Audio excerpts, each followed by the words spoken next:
They told me I was marrying a monster. And standing in that cemetery on my wedding day, watching him walk toward me through the gravestones of the 12 men he'd killed, I believed them. But then I looked into his eyes, and I didn't see evil. I didn't see cruelty. I saw something that made my blood run cold for an entirely different reason. Hope. Buried so deep even he'd forgotten it was there. My name is Clara Jennings.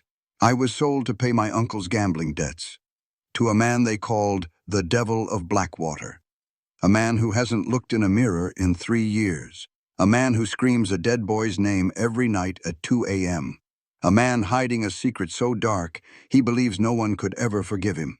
But here's what nobody warned me about. The real monster wasn't my husband. It was guilt, grief, the way we destroy ourselves for the unforgivable things we've done.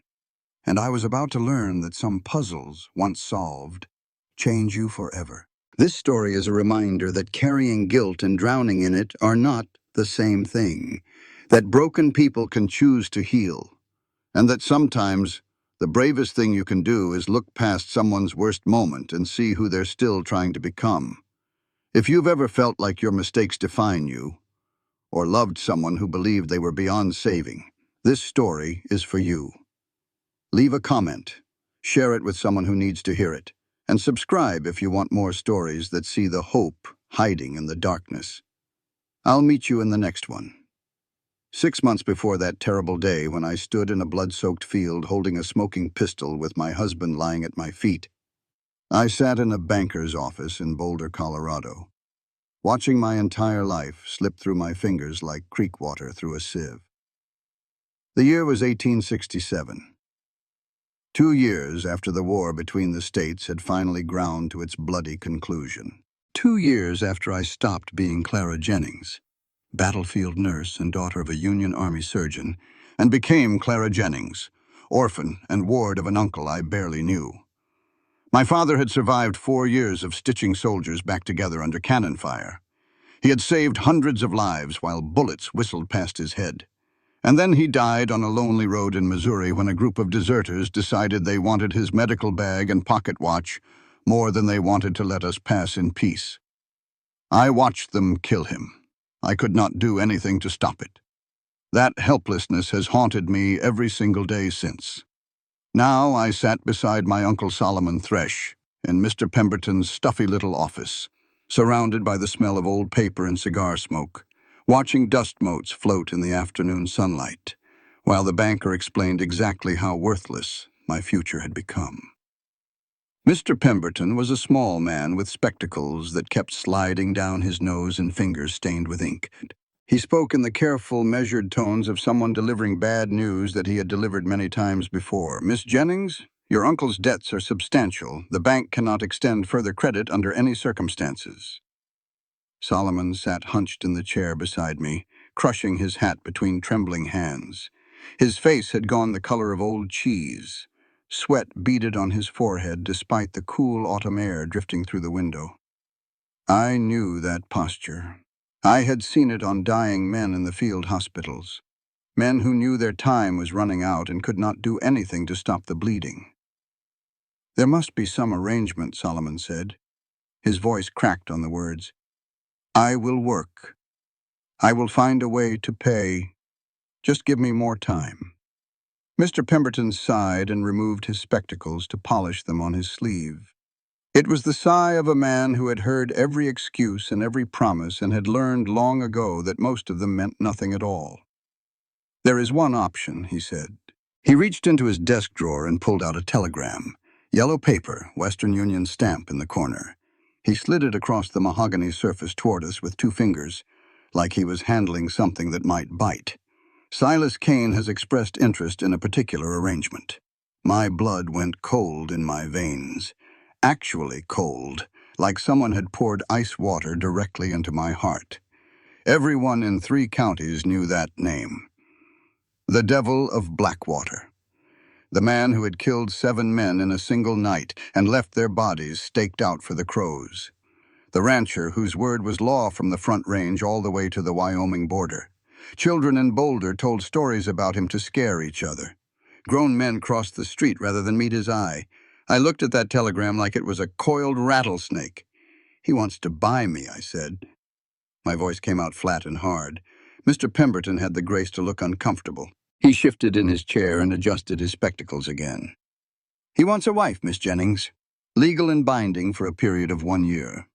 After that time, if you find yourself unhappy with the arrangement, he has agreed to grant an annulment and provide a settlement generous enough to establish you anywhere you please." He paused and cleared his throat. "He asks only that you come willing and give the marriage an honest effort." I stared at the telegram without touching it. The words swam before my eyes. "Why me?" I asked. "Why would a man like Silas Kane want a forced bride? He could have any woman in the territory. Probably any woman in 3 territories." Mr. Pemberton leaned back in his chair and steepled his fingers beneath his chin. He looked like a man choosing his words very carefully. "The railroad company is challenging his land ownership. A new territorial law requires what they call stable family establishment for disputed claims. A wife solves his legal problem." He paused and looked directly at me with those watery blue eyes.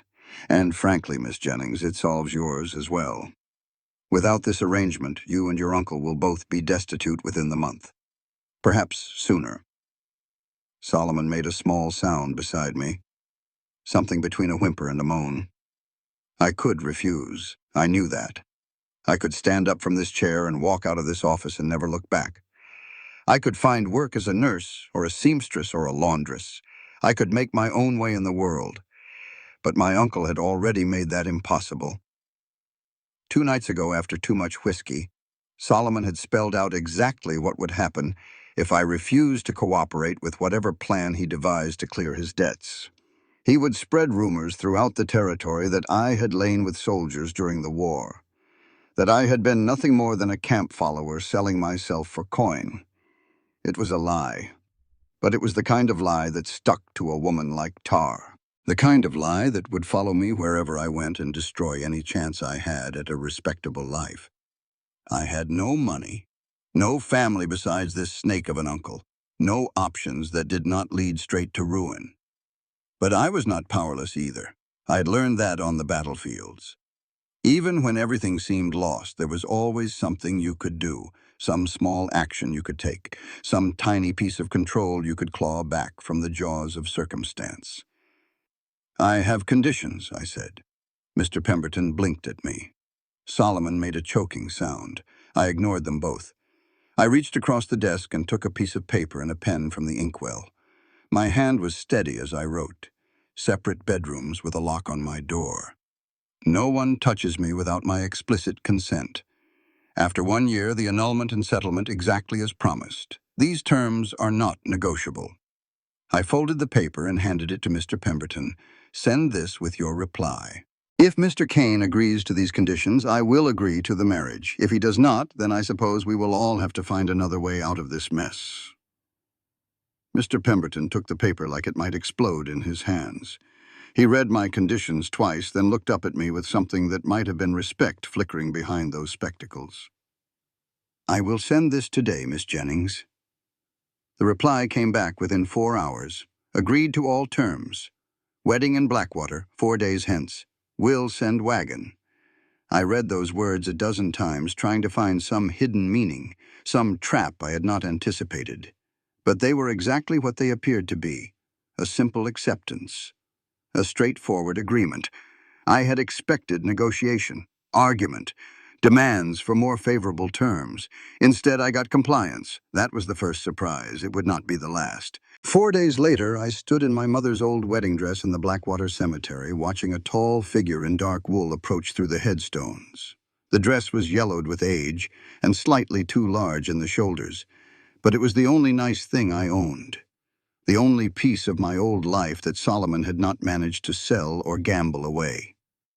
I had requested this location for the ceremony after learning that the Blackwater Cemetery was the only place in town where Silas Kane never set foot.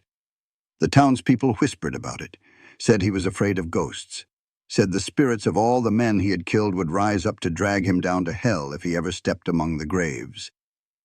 I wanted to see how he would react to my request. He agreed without hesitation. That was the second surprise. Now I watched him walk toward me, moving between grave markers that stretched in uneven rows across the hillside. The autumn wind pulled at his coat and stirred the brown grass at his feet. Behind me, one section of the cemetery held 12 stones, all dated the same month 3 years ago. I had read the inscription on the nearest stone earlier that morning. Here lie those who crossed Silas Kane. May God have mercy where he had none. 12 men, killed in a single month, their bodies buried here in a row like cordwood. Silas stopped before me. He was not handsome. That was my first clear thought. His face was a map of violence, written in scar tissue and broken bone. A white line cut through one dark eyebrow. His nose had been broken at least twice, and had healed crooked both times. His eyes were deep-set and pale, the color of winter creek water just before it freezes. He moved like a man expecting an attack at any moment, coiled and careful, every step deliberate. His hand never strayed far from the pistol at his hip. But when those gray eyes met mine, I saw something unexpected. Something that moved in their depths like a fish beneath ice, and then went utterly still. I knew that look. I had seen it on the faces of soldiers who had given up on surviving the night. Men who had accepted death so completely that they no longer had any fear of it. Not cruelty, not coldness, just emptiness, where hope used to be. "Miss Jennings," he said. His voice was low and rough, like stones grinding together. "You came. I keep my word, Mr. Kane. So do I." The ceremony took 5 minutes. The justice of the peace was a nervous little man who stuttered through the vows and kept glancing at Silas like he expected to be shot at any moment. When he asked if I entered this marriage freely, I said yes.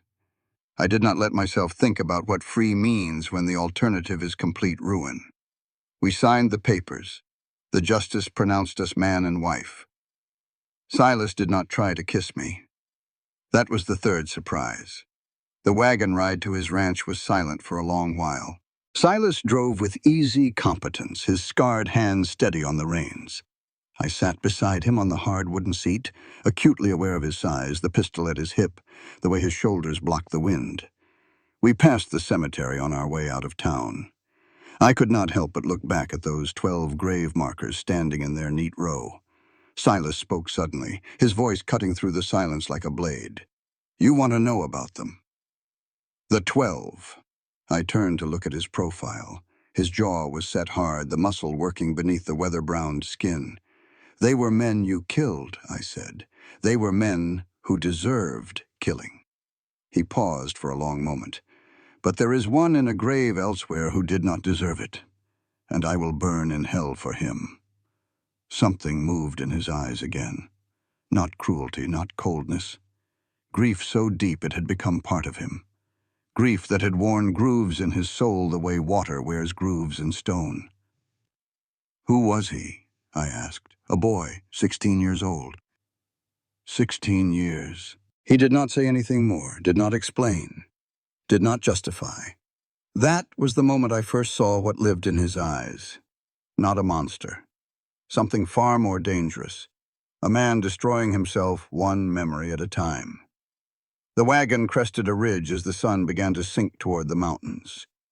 Below us, Silas Kane's ranch spread across the valley like a small kingdom. Cattle dotted the grasslands. Smoke rose from a dozen chimneys. Men moved between barns and corrals, going about the business of the day. "Welcome home, Mrs. Kane," Silas said, "for however long you choose to stay." I looked at the man beside me. This stranger, this legend, this killer of 12 who mourned the 13th. I had expected a prison. Instead, I found a puzzle. And God help me, I have never been able to leave a puzzle unsolved. The ranch house was not the opulent mansion I had expected. I suppose I had imagined something grand and terrible, a dark castle rising from the plains like something out of a Gothic novel, a monument to violence and ill-gotten wealth. Instead, I found a solid 2-story timber house standing at the valley's heart, practical rather than showy. The wood was weathered to a soft gray. The roof was solid, and the windows gleamed clean in the fading light. Everything was well maintained, but almost austere. No unnecessary decoration. No signs of wealth beyond simple functionality. A home built by someone who cared more about sturdiness than show. Silas helped me down from the wagon with a hand that was surprisingly gentle. He did not hold my waist any longer than necessary, did not let his touch linger. Just a brief professional contact, and then he stepped back to give me space. I noticed that immediately. The way he was careful not to crowd me. The way he seemed almost afraid to touch me at all. Another surprise. They were beginning to pile up. The inside of the house continued the pattern of austere practicality. Good furniture, solidly built, but nothing fancy. Clean floors and polished wood. A large stone fireplace dominated the main room, and I could see a kitchen through one doorway and a study through another. But something was wrong. Something was missing. It took me a moment to identify it. There were no mirrors anywhere. Not in the entryway. Not in the hallways. Not in any room I could see. Where a mirror might normally hang, there was only blank wall or a simple painting of mountains. I filed that observation away for later consideration. Silas led me up a narrow staircase to the second floor. The hallway stretched before us, lined with doors. At the far end, one door stood closed, and something about it drew my eye. A heavy lock gleamed on the outside, and the wood around the frame was darker than the rest, as if it had been reinforced. "That is your room," Silas said, pointing to a door on the left. "It has a lock, as you requested. I will be across the hall if you need anything." He did not mention the locked door at the end of the hallway. I did not ask about it, not yet. May Porter, the housekeeper, appeared as if summoned by some invisible bell. She was a woman of perhaps 50 years, with steel-gray hair pulled back in a severe bun, and eyes that could have cut glass. She looked me up and down in 3 seconds flat, and I had the uncomfortable feeling that she had taken my complete measure in that single glance. "So you are the one," she said. Her voice was flat and matter-of-fact. "Was starting to think the boss made you up just to stop my nagging about this place needing a proper mistress." "I am real enough," I said. "We will see about that." Real wives run when they see what he is like at 3 in the morning. Before I could ask what she meant by that ominous statement, May had already turned and was bustling toward the kitchen, calling out instructions about dinner over her shoulder. Silas watched her go with something that might have been fondness in those cold gray eyes. "May has been with me for 8 years," he said. "She speaks her mind. I hope that will not be a problem. I have been a battlefield nurse, Mr. Kane. It takes more than plain speaking to ruffle my feathers." Something flickered across his face. Not quite a smile, but close. "I suppose it would," he said. The next morning I met the foreman. Micah Delacroix was standing by the corral when I came outside to explore the property. He was a tall man, lean and watchful, with dark hair that fell past his shoulders and eyes the color of deep water. His features spoke of mixed heritage. The high cheekbones and bronze skin of his mother's people blended with something European around the jaw and brow. Half Cheyenne and half French-Canadian, I would learn later. A man caught between worlds, belonging fully to neither. He watched me approach with the careful stillness of someone who had learned not to make sudden moves. "You know how to use a gun?" he asked without preamble. "I know how to use a scalpel," I said. "Guns are simpler." Something that might have been approval flickered in those dark eyes. "First time anyone has made the boss's wife sound dangerous instead of delicate." "I am not delicate, Mr. Delacroix. I am alive. There is a difference."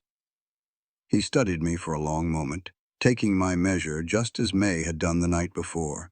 Whatever he saw seemed to satisfy him.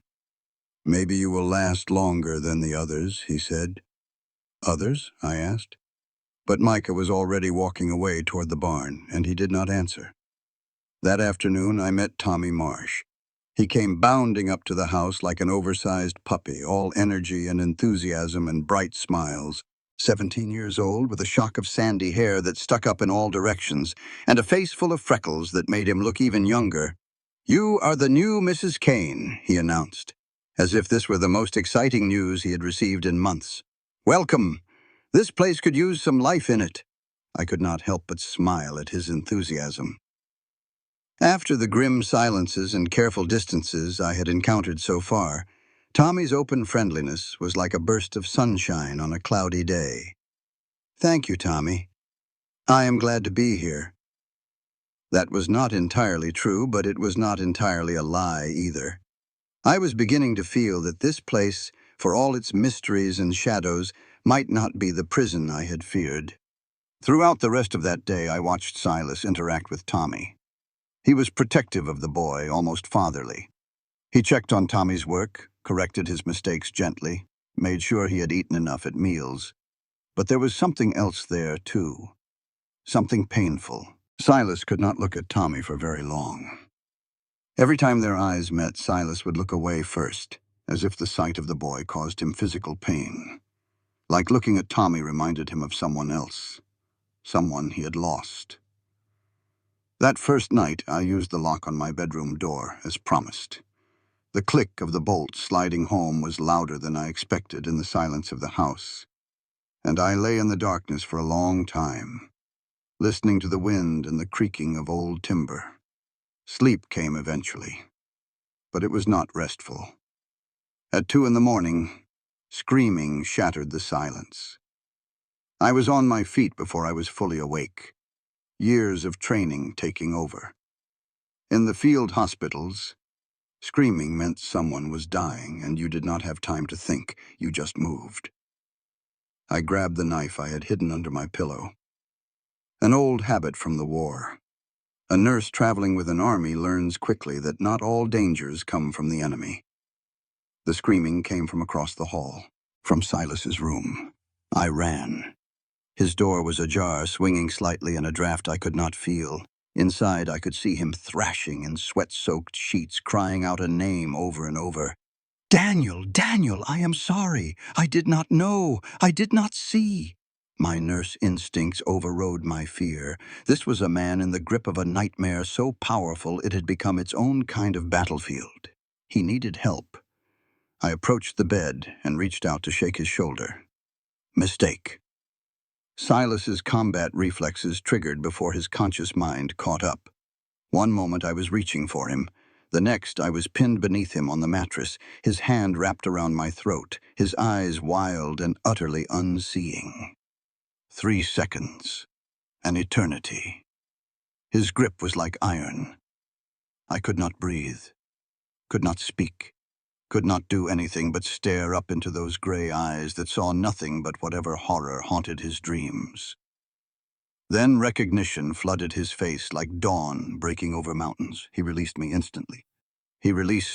Scrambled backward off the bed so fast he nearly fell, pressed himself into the corner of the room like a wounded animal trying to make itself small. "Get out!" His voice was wrecked, torn ragged by the screaming. "Never wake me like that! Never!" I sat up slowly, rubbing my throat. I could still feel the ghost of his fingers pressing against my windpipe. "Who is Daniel?" I asked. Silas did not answer, but his silence was answer enough. Daniel was the boy, the 16-year-old he had mentioned on the wagon ride, the one who did not deserve to die, the one Silas was destroying himself to remember. The next morning, I found Micah in the barn working on a saddle that needed mending. "Daniel," I said without preamble. "Who was he?" Micah's hands went still on the leather. He did not look up. "That question, Mrs. Kane. You should ask Kane himself, if you are brave enough to hear the answer. And Sand Creek? I have heard that name connected to him. People in town whisper about it." Now Micah did look up. His eyes had gone hard as flint. 1864, soldiers attacked a Cheyenne village at dawn. Women and children. Over 200 dead. His voice was flat, controlled, but I could hear the old anger underneath. Kane did not participate in the killing. But he was there. He knew about the attack beforehand. He paused. He did not stop it. "So he is innocent?" "Do you think he believes he is innocent?" I thought about the absent mirrors, the locked room, the nightmares that drove him to scream a dead boy's name in the darkness. No, He did not think he was innocent at all. That night, I did not lock my bedroom door. Not because I trusted Silas yet, but because I was beginning to understand something important. The thing I needed to fear was not him. It was whatever had made him this way. Colonel Marcus Vance arrived on a Tuesday morning, 3 weeks after my wedding. I was in the kitchen garden, pulling weeds from between the rows of late vegetables, when I heard the thunder of hooves approaching. Many horses. Too many for a casual visit. I straightened up, shading my eyes against the morning sun, and watched a column of riders crest the ridge that marked the boundary of Silas's property. There were at least 15 of them. Well-armed men on good horses riding in formation. And at their head, mounted on a black stallion that probably cost more than most men earned in 5 years, was a figure that radiated authority like heat from a forge. I wiped the dirt from my hands and walked toward the main house. Silas was already on the front porch waiting. I noticed that his hand rested on the butt of his pistol, casual but ready. Behind him I could see Micah and 2 other ranch hands taking up positions near the corners of the house, expecting trouble. The riders pulled up in the yard, and the man on the black stallion dismounted with the easy grace of someone who spent more time in the saddle than out of it. Colonel Marcus Vance was perhaps 45 years old, with silver threading through his dark hair and a face that had probably been handsome before hard living carved lines of cruelty around his mouth and eyes. He wore a suit that cost more than the ranch hands would earn in a year, and his boots gleamed with fresh polish. His smile was warm and friendly. His eyes were not. "Silas!" His voice boomed across the yard, projecting false warmth like a stage actor playing to the back rows. "It has been too long, old friend. Far too long." He mounted the porch steps without waiting for an invitation, hand extended for a shake that Silas did not accept. "I hear congratulations are in order," Vance continued, apparently unbothered by the snub. "A wife, finally. After all these years of telling everyone you were married to this land, you have gone and found yourself a real flesh-and-blood woman." His eyes found me standing in the garden, and something in his gaze made my skin crawl. It was the look of a man assessing livestock, calculating value. "State your business, Colonel." Silas's voice was flat and cold. Vance's smile did not waver, but something shifted behind his eyes. Something dangerous. "Straight to business, then." As always. He reached into his coat and produced a folded document. "The railroad needs your northern pasture, Silas. That stretch along the river, where the grade is gentle enough for track. I am authorized to offer a very generous price, not for sale." The words hung in the air between them. "Final. Absolute." Vance sighed, the sound of a patient parent dealing with a stubborn child. "Silas, be reasonable. The railroad is coming whether you like it or not. Progress waits for no man. You can either profit from it or be crushed by it. Those are your only choices." I said not for sale. For a moment, the mask slipped. I saw rage flash across Vance's face, pure and hot, before he covered it again with that practiced smile. Pity. He tucked the document back into his coat. I had hoped we could settle this like gentlemen, like old friends who served together in difficult times. He glanced toward me again, and now his smile took on a sharp edge. "Your new bride is lovely, Silas. Truly lovely. Does she know about your wartime service? About Sand Creek?" He paused, deliberately, letting the silence stretch. "About the boy?" Silas went absolutely still, like a man who had been turned to stone. "Just something to consider," Vance said lightly, already turning toward his horse. "Newlyweds should have no secrets, after all. It is the foundation of a healthy marriage." He mounted with that same easy grace, gathering his reins with practiced hands. "We will talk again, Silas, soon." The riders wheeled and departed in a cloud of dust, leaving silence in their wake. I walked up to the porch and stood beside my husband. "What does he have on you?" I asked. "What does he know?" Silas stared after the departing riders. His jaw was set so tight I could see the muscles trembling. "Everything I have done," he said finally. "Everything I want to forget." He paused. He was my commanding officer during the war. He gave the orders. I followed them. And the boy, Daniel? His face closed like a door slamming shut. Not yet. I will tell you, Mrs. Kane, but not yet. 3 days later, Vance made his next move. I was in the house, sorting through the medical supplies I had brought with me, when I heard shouting from the direction of the north pasture. By the time I got outside, a group of riders was already disappearing over the ridge. 5 men on fast horses riding hard. Silas's fence line had been cut in a dozen places. Cattle were scattering across the open range, lowing in confusion as ranch hands tried to round them up. And Tommy was lying in the dirt. I ran to him, my nurse training taking over before my conscious mind caught up. He was conscious, thank God, but his lip was split and blood ran freely down his chin.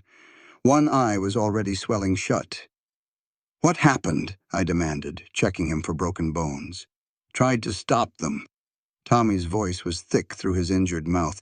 They were cutting the fence. I told them to stop. Stupid boy. Brave, stupid boy. Can you stand? He could, barely. I helped him to his feet just as Silas came striding across the yard, moving faster than I had ever seen him move. The look on his face made me take an involuntary step backward. This was not the careful, controlled man I had come to know. This was something else entirely, something feral. But when he reached us, all that rage focused down to a single point of laser-like intensity. You're all right? Tommy, look at me. Are you all right? His hands shook as he checked Tommy's injuries. Actually trembled, this man who had killed a dozen men and never flinched. I am fine, boss.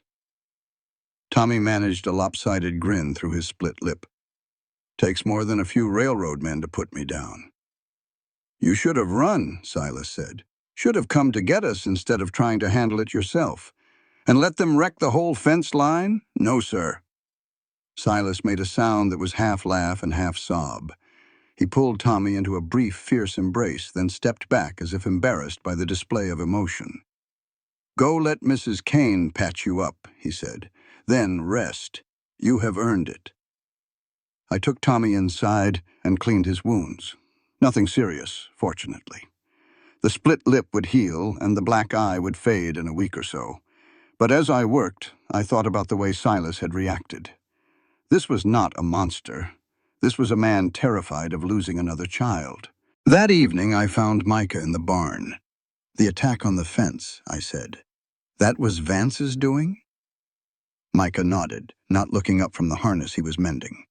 First warning. His hands moved with practiced efficiency, working the leather.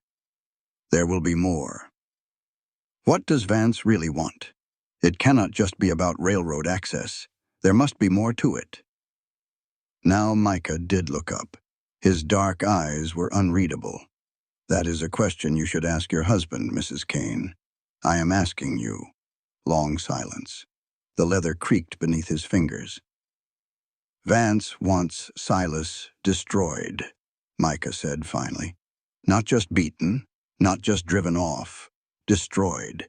He has wanted that for years. The railroad is just an excuse. Why? Because Silas knows things. Things that could ruin Vance if they ever came to light. What things? But Micah shook his head. Not my story to tell. He stood and hung the mended harness on its hook. But if I were you, I would keep asking questions. Keep pushing. He paused at the barn door. The answers might be the only things that save you both.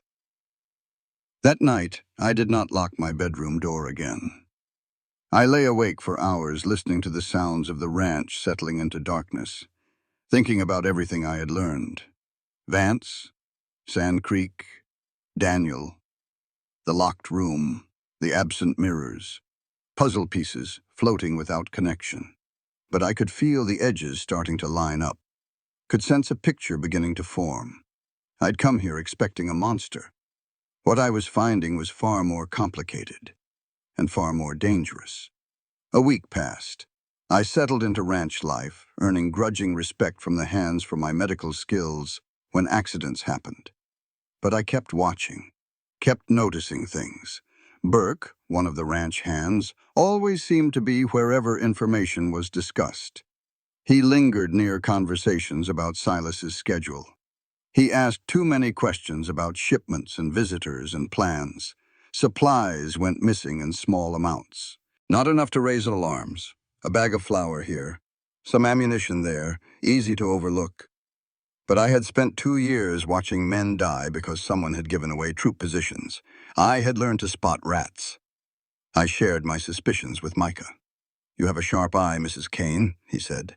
"Sharp enough to know when someone is selling information to the enemy." We set a trap. I made sure Burke overheard me discussing secret plans with Silas. A shipment of cash arriving the following week to pay the ranch hands. Thousands of dollars, all in a single locked strongbox. The shipment did not exist, of course, but Burke did not know that. The night of the supposed arrival, we hid in the darkness near the main road and waited. Sure enough, Burke slipped out of the bunkhouse after midnight. He climbed the ridge overlooking the ranch and lit a signal fire. Within 20 minutes, riders appeared on the horizon. 6 men with drawn guns coming fast, Vance's men. They rode straight into our ambush, Silas and Micah and 4 ranch hands, all armed and ready. The riders surrendered without a shot being fired. Burke was dragged before Silas, trembling and begging. "You sold us out," Silas said. His voice was quiet, worse than shouting. "For what? Money?" "Vance threatened my sister." Tears streamed down Burke's face. "She is in Denver. He said if I did not report back, he would hurt her." Silas's jaw tightened. He looked at me, standing at the edge of the torchlight. "If you kill him," I said, "you become what Vance says you are." Long silence. The torch flames flickered and popped. Burke sobbed. "Get him out of my sight," Silas said finally. "Put him on a horse heading south. If I ever see him again—" He did not finish the sentence. He did not need to. Burke was released. The ranch hands murmured in surprise. They had expected execution. That night I found Silas sitting on the porch, staring at the stars. "You could have killed him," I said, sitting beside him. "I wanted to. Why did you not?" He was quiet for a long moment. When he spoke, his voice was rough. "Because you asked me not to." He turned to look at me, and something in his eyes had changed. Softened. "Because maybe I am tired of being the thing people think I am." First real moment of connection. Our shoulders almost touched. The stars wheeled overhead, indifferent to human struggles. But for the first time since my wedding day, I felt something other than fear. I felt hope. The mob came on a Saturday night, 3 days after we exposed Burke as a spy. Someone had been spreading rumors through town. Silas Kane was harboring Indian sympathizers. Silas Kane had Confederate gold buried on his property. Silas Kane was planning to arm the Cheyenne survivors and lead them in an uprising against decent white folks. All lies, of course. But lies have a way of growing legs and walking around on their own once they get started. I was in my room when Tommy came running up the stairs, his face pale in the lamplight. "Mrs. Kane, riders coming, a lot of them." I went to the window. Torches, 20 at least, maybe more, moving across the dark prairie like a river of fire. My heart clenched in my chest. I had seen mobs before, during the war, when deserters and stragglers banded together to take what they wanted from anyone too weak to stop them. I knew what men became when they gathered in darkness with torches and righteous anger. I grabbed my rifle and went downstairs. Silas was already on the porch, standing alone against the approaching tide. His posture was relaxed, almost casual, but I knew him well enough now to see the coiled tension beneath. Micah and the ranch hands had taken up positions around the property. Not many of them. 8 men against a mob of 20 or more. The riders pulled up at the edge of the yard. Their leader was a big man with a red face and mean eyes, mounted on a horse that was too good for him. "Silas Kane!"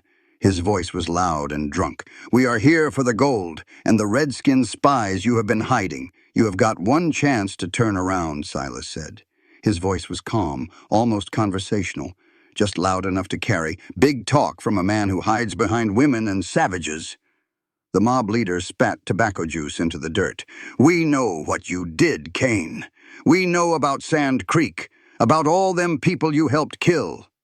Something flickered in Silas's eyes. Pain quickly suppressed.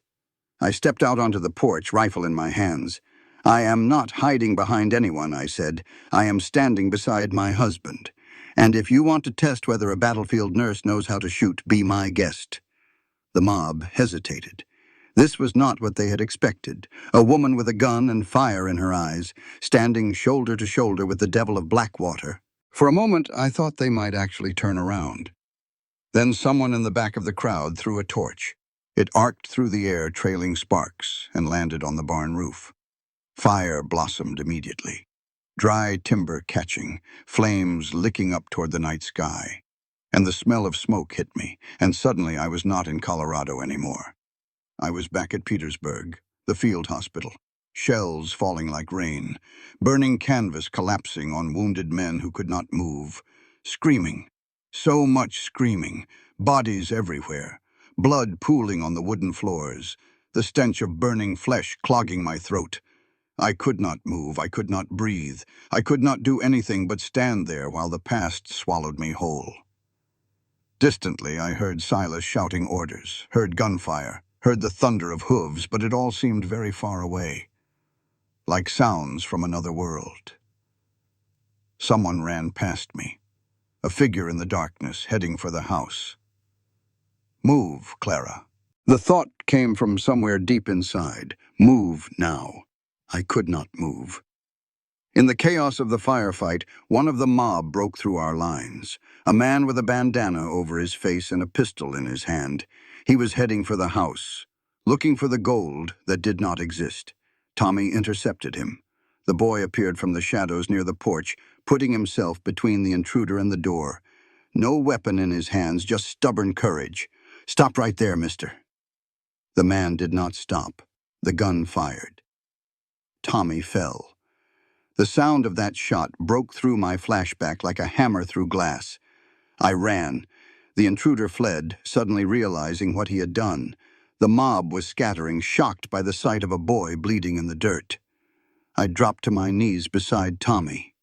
Too much blood. Far too much blood. The bullet had gone through his chest, and I could hear the wet, bubbling sound that meant it had pierced his lung. No.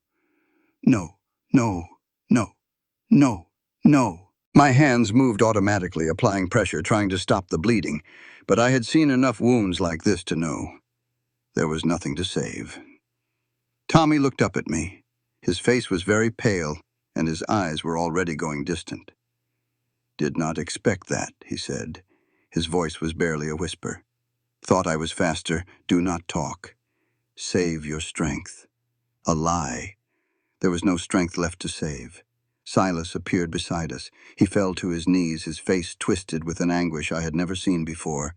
"Tommy, no, no, please. Tell the boss." Tommy's eyes found Silas. "Tell him I was not scared, like he taught me." His hand reached up, trembling.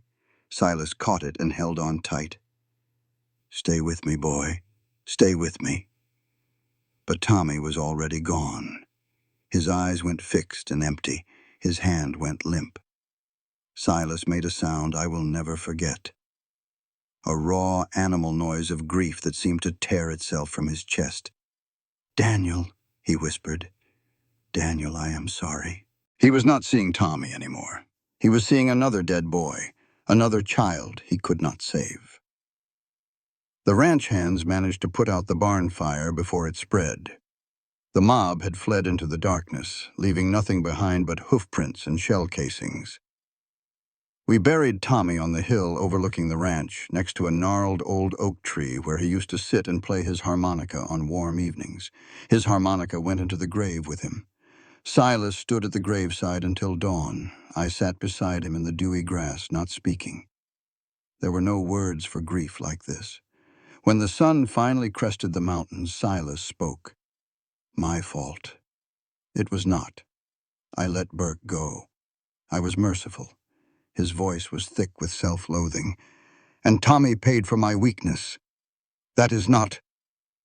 If I had killed Burke, he could not have told Vance about our defenses. The mob would not have known when to strike. Tommy would still be alive. Or Burke's sister would be dead instead," I said. And you would be a murderer of an unarmed, surrendered man. Is that who you want to be? No answer.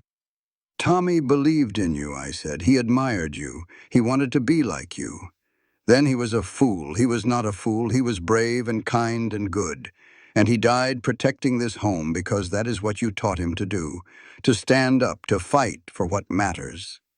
Silence stretched between us, broken only by birdsong and the distant lowing of cattle. Silas's voice cracked. I cannot lose anyone else. I cannot. I reached out and took his hand. His fingers were cold. Then we make sure Vance can never hurt anyone again. Together. That night, Silas told me more. We sat on the porch as the stars came out, and he spoke in a voice that was worn and weary. The war changed everything, he began. I was a scout for Union forces under Colonel Vance. My mission was to track Confederate deserters who had been raiding civilian settlements. Rape, murder, burning farms. He stared at his hands. They were not soldiers anymore. They were animals. I saw what they did to a family in Kansas, a mother and her 3 children. His jaw tightened. I led the attack on their camp, killed every last one of them. Justified, I said. Maybe, he paused. But there was someone else in that camp, a boy, 16 years old. Daniel. He was the son of one of the deserters, had not participated in any of the crimes. Just got swept up in his father's madness. The camp caught fire? Silas nodded. I heard him screaming in one of the tents. Ran in to save him. He closed his eyes.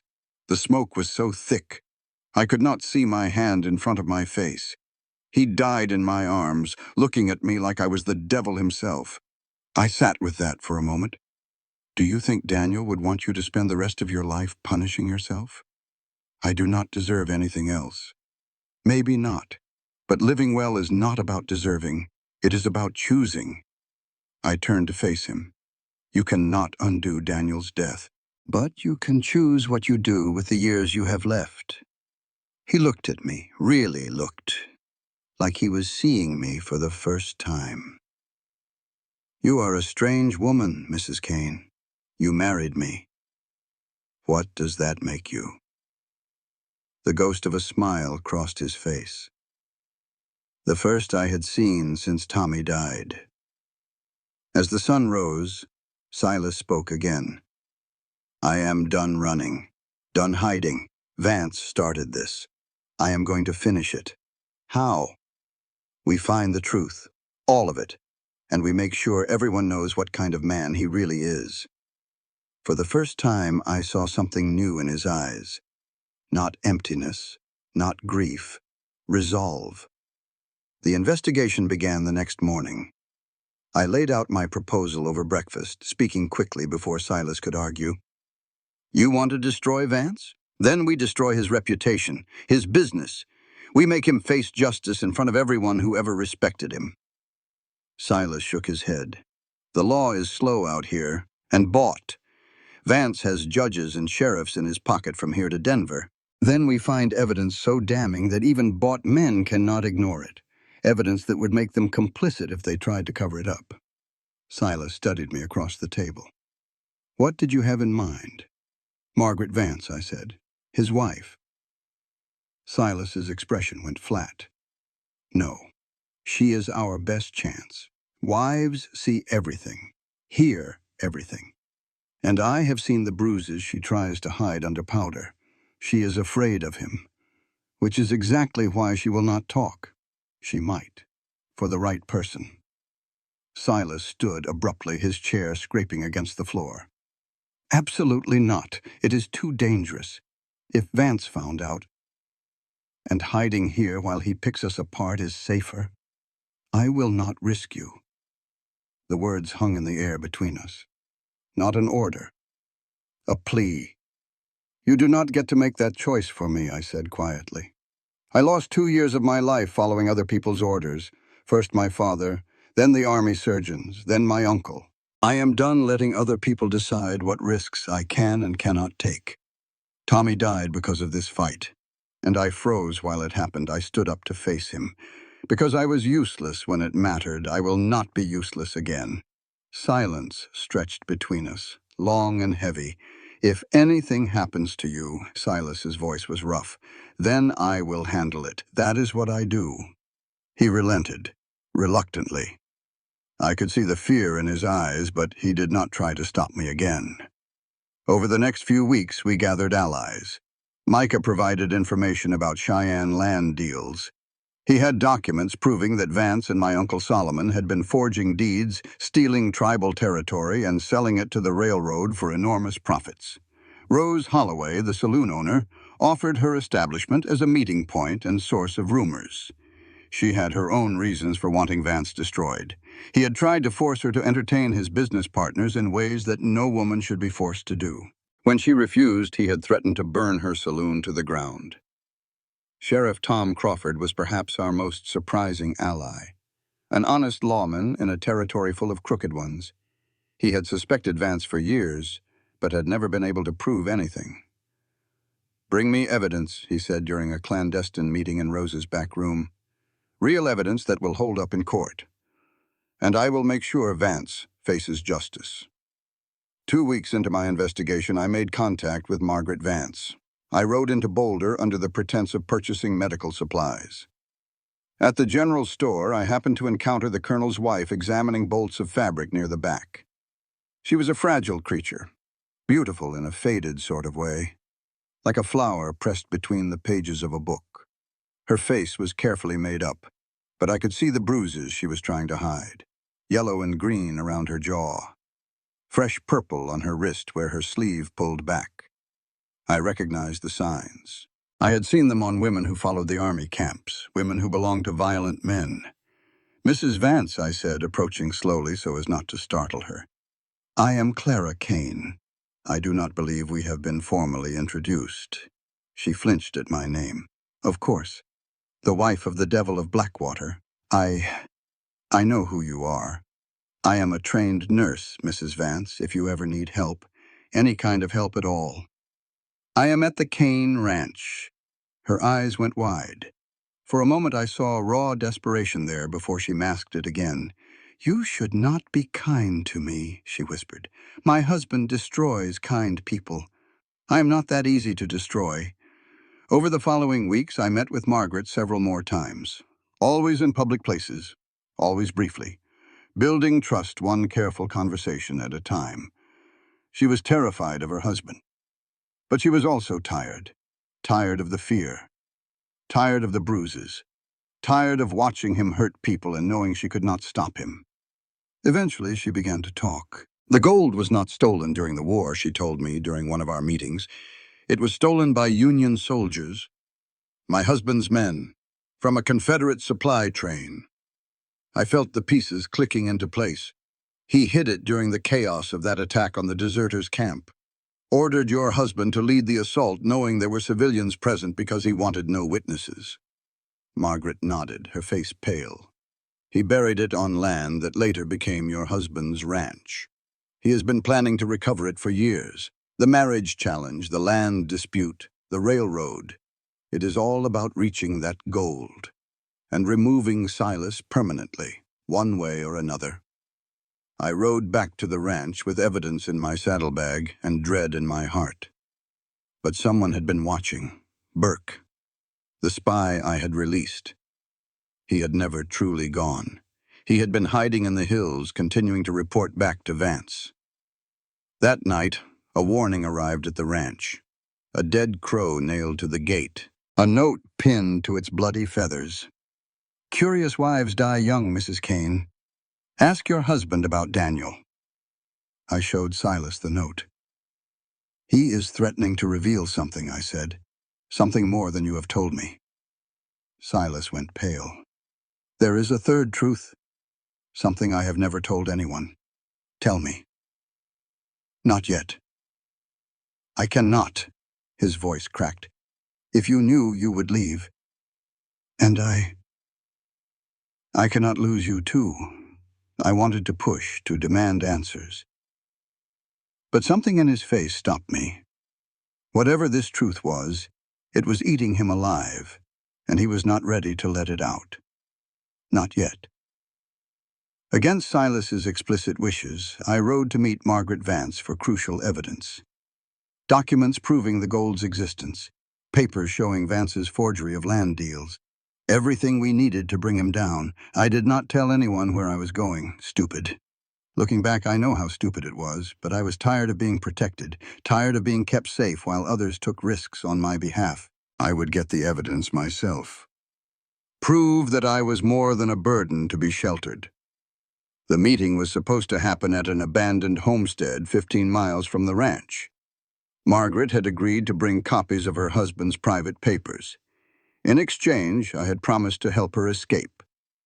But the meeting never happened. I was ambushed 5 miles from the rendezvous point. Not Vance's men.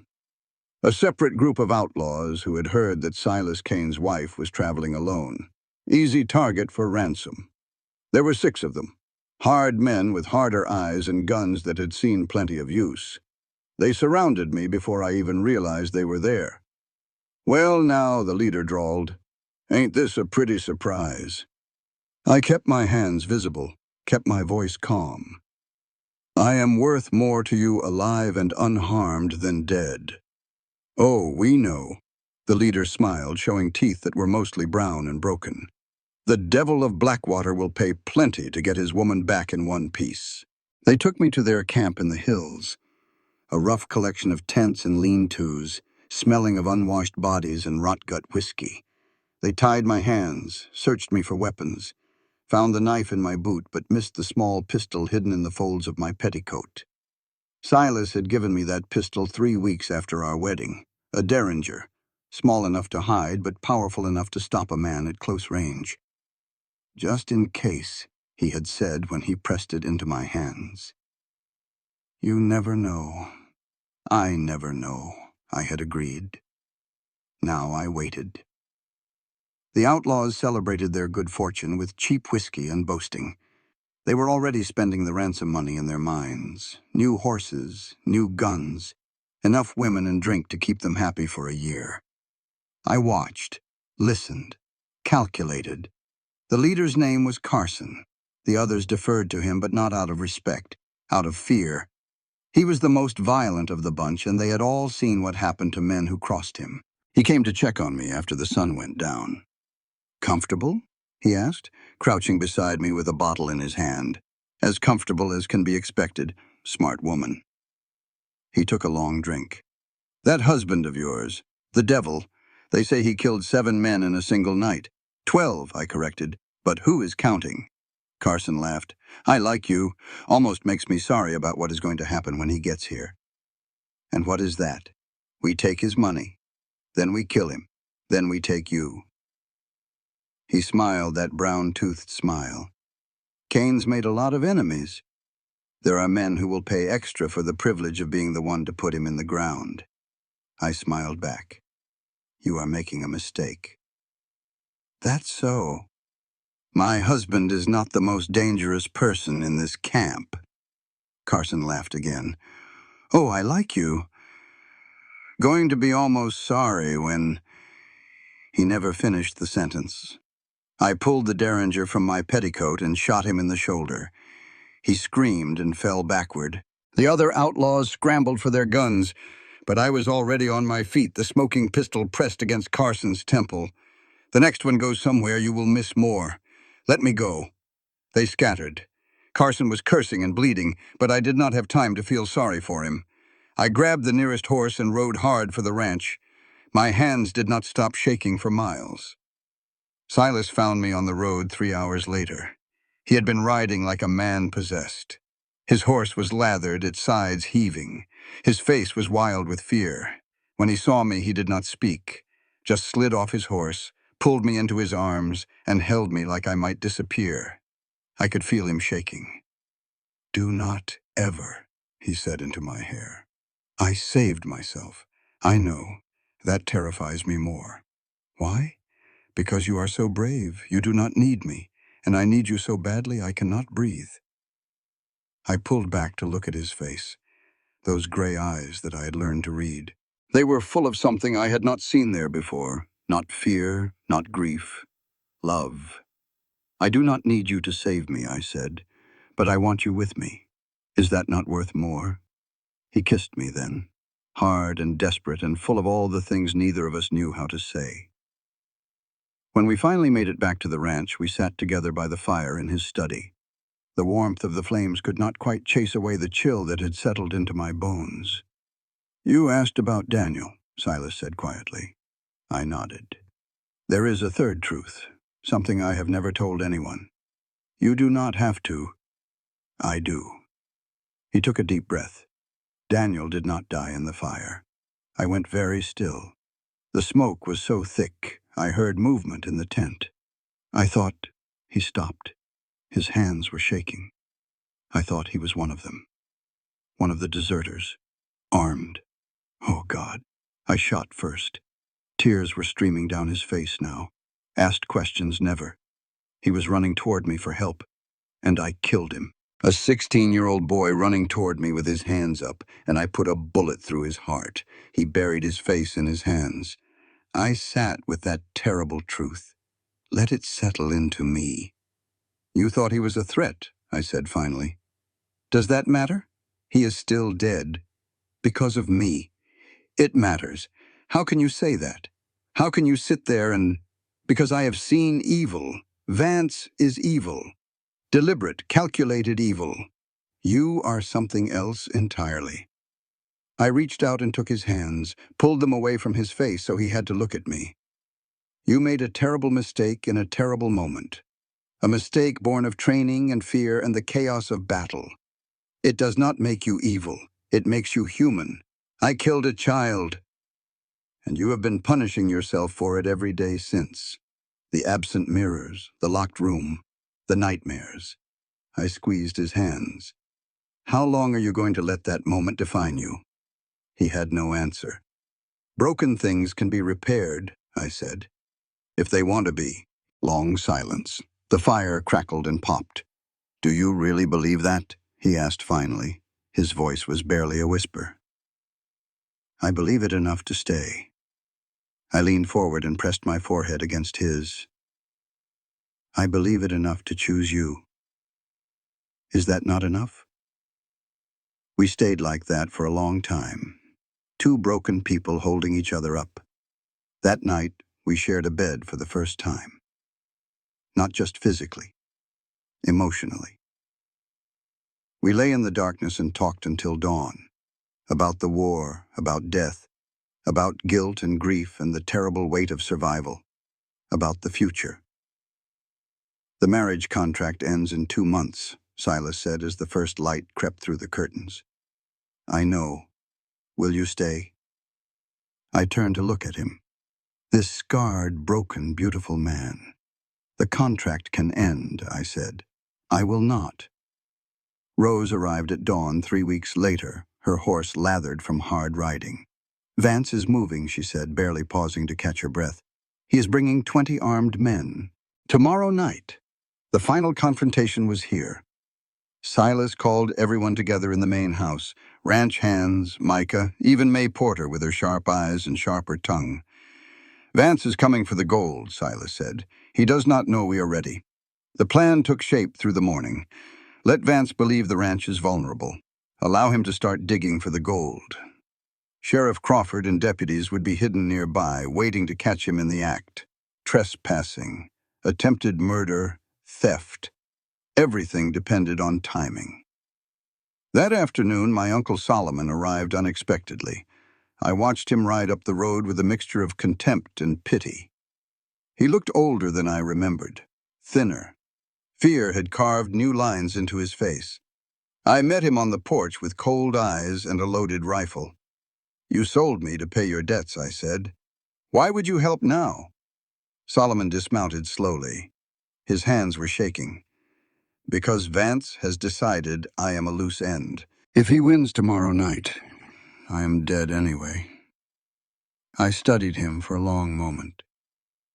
The man who had threatened to destroy my reputation, who had forced me into a marriage I did not want, who was now too frightened to face his own master. A reluctant alliance, then. I did not trust him, but we needed every hand we could get. As evening fell, I found Silas in the stable checking weapons. "Are you afraid?" I asked. He looked at me with those gray eyes that I had learned to read as easily as a book. "Not of dying." He paused. "Of failing. Of losing you like I lost everyone else." "You will not lose me. You cannot promise that." "No." I stepped closer. "But I can promise that whatever happens, I will be standing beside you. Not behind you. Beside." He pulled me close, held me like the world might end. Maybe it would, but we would face it together. Night fell like a curtain dropping. We took our positions, Micah and 4 ranch hands hidden in the tree line.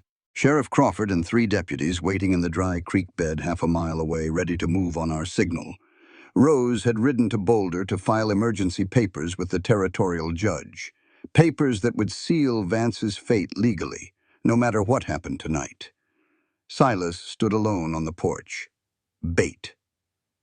I watched from the darkened window of the house, rifle ready. They came at midnight. 20 riders with torches moving across the dark prairie like a river of fire. Colonel Marcus Vance rode at their head, mounted on that same black stallion I had seen on his first visit to the ranch. He looked confident, certain of victory. "Kane!" His voice carried across the valley like a whip crack. "I have come for what is mine." Silas did not move from the porch. "Then come and take it." Vance dismounted with that same easy grace. His men spread out, covering the approaches. 4 of them headed toward the marked location near the old oak tree, where the gold was buried. They began digging. "After tonight," Vance announced, "your reputation will be destroyed, Kane. Child killer, Indian lover, thief. Who will believe you over me?" "You would be surprised," Silas said calmly, "what people believe when they hear the truth." The trap sprang. Lanterns flared around the perimeter. Sheriff Crawford's voice rang out. "Marcus Vance, you are under arrest for theft, forgery, murder, and conspiracy. Lay down your weapons." Vance laughed. The sound was cold and brittle. "Arrest? With what authority?" "I own the territorial judge." Crawford stepped forward into the lamplight. "Not anymore. Judge Morton received a package this morning. Documents proving your land fraud. Signed statements from your wife. Military records from the war." He paused. "You are done, Vance." For a moment, I thought it might end peacefully. Then Vance drew his pistol. "Kill them all!" Gunfire erupted across the ranch. The battle was chaos. Muzzle flashes lit the darkness like lightning. Men screamed and fell. The smell of gunpowder filled the air, thick and choking.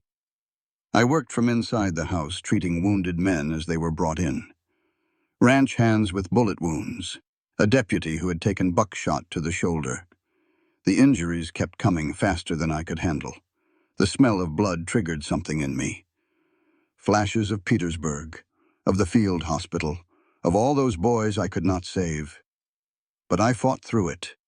For Tommy, for Silas, for every person I had ever lost because I could not act. Not this time. One of Vance's men broke through a window near the back of the house.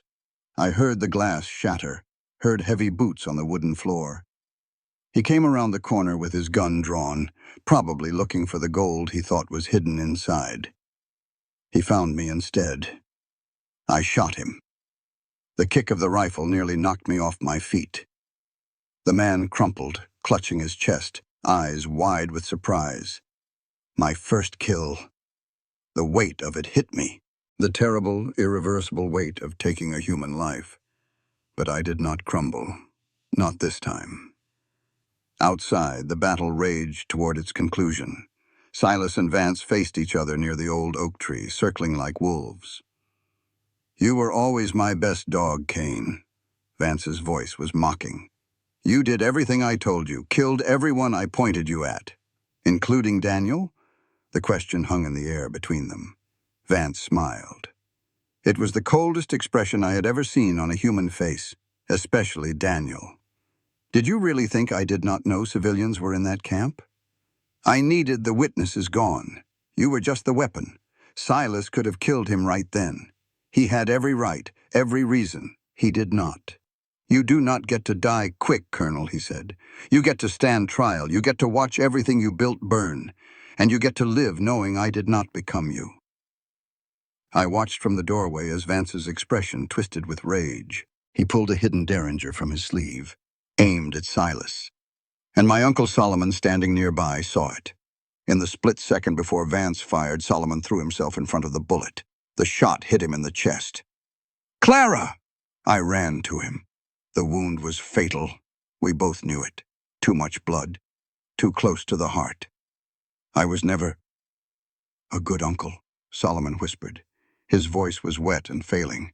"But maybe just once. He died in my arms.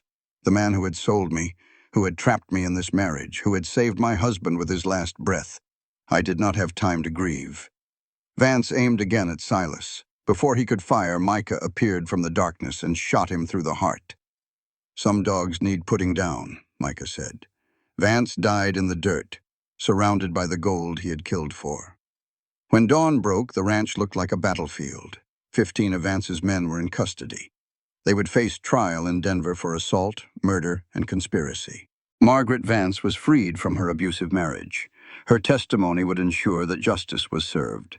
The gold was recovered and turned over to territorial authorities, evidence of war crimes that would finally be officially documented. I found Silas sitting on the porch steps, staring at the sunrise. "It is over," I said, sitting beside him. "Is it? I still shot that boy. And you will carry that forever. But carrying it is not the same as drowning in it. How do you forgive something like that?" I thought about everything we had been through, everything we had survived. "You do not," I said finally. "You just keep living anyway, and try to do better with the time you have left." Silas took my hand. His grip was strong and warm and certain. "The contract ends next month," he said. "I remember. Will you stay?" I turned to look at him, this scarred, complicated, healing man. "The contract can end," I said. "I will not." He raised my hand to his lips and kissed my knuckles. "Then marry me," he said. "For real this time. No contracts, no debts. Just us." Was that a question? Yes? Then, yes. 3 months passed. The ranch rebuilt itself. Not just the physical damage from the battle, but something deeper, something spiritual. Silas had mirrors in the house again. It was a small thing, but it meant everything. He could look at his own reflection now without flinching. The locked room at the end of the hallway stood open. Inside were Daniel's letter, never sent to his mother, Tommy's harmonica, and a sketch I had drawn of Silas, crude, but made with love. A room that had held only ghosts now held possibility. Veterans who could not find their place in the world were offered work on the ranch. Men who had seen too much, men who woke screaming in the night. Silas understood them. He gave them purpose. Rose came to say goodbye on a warm Tuesday afternoon. She was leaving Blackwater, starting fresh in San Francisco where no one knew her history and she could build something new. "I spent years waiting for something from Silas he could not give," she told me as we stood on the porch. "It is time I find what I'm actually looking for. I hope you find it. I hope I do too." She paused. "Take care of him, Clara. He has never had someone who stayed. I am not going anywhere." We embraced. Former rivals, now friends. Micah's departure was harder. Silas offered him a piece of land from the ranch's northern pasture. Land for his mother's people, the Cheyenne survivors who had been hiding in the hills, displaced and forgotten. "It will not make up for Sand Creek," Silas said. "Nothing can. But it is something." Micah held the deed in his hands, studying it for a long moment. "It is more than something." He looked up. "I have been waiting 3 years to see who you really are. I think I finally know. And I think you are a man who made terrible choices in terrible times. And I think you have spent every day since trying to do better." His voice was quiet but certain. That is all any of us can do. He took the land deed. I will stay for the wedding. After that, I need to be with my people, help them rebuild. You will always have a place here, Silas said. I know. That is why I can leave. It was bittersweet. Silas was losing his foreman, his almost friend. But it was a healthy loss, a sign of healing, not abandonment. 2 weeks later, we were married. Not in a courthouse, not in a cemetery. On the hill where Tommy was buried, overlooking the ranch. A simple ceremony, no crowds, no spectacle. Just the people who mattered. Ranch hands who had become family. Rose delaying her departure by 1 day to witness. Micah. Sheriff Crawford. I wore a practical dress I had made myself. Silas wore the same dark wool he always wore, but cleaned and pressed. He spoke his vows first. I have been called a monster most of my life. And for most of my life, I believed them. I thought I was beyond saving, beyond love. His voice was rough but steady. Then you looked at me, really looked, and saw something I had forgotten was there. I cannot promise I will always be good. I cannot promise the past will not haunt us, but I can promise this. Every day I have left, I will spend trying to be worthy of what you see in me, not because I deserve it, because you chose to see it anyway. My turn. I came here expecting a monster. I found a man, flawed and broken, carrying more weight than anyone should carry alone. I am not here to save you, Silas. You have to save yourself. But I am here to stand beside you while you do it. No contracts, no debts, just two broken people choosing each other.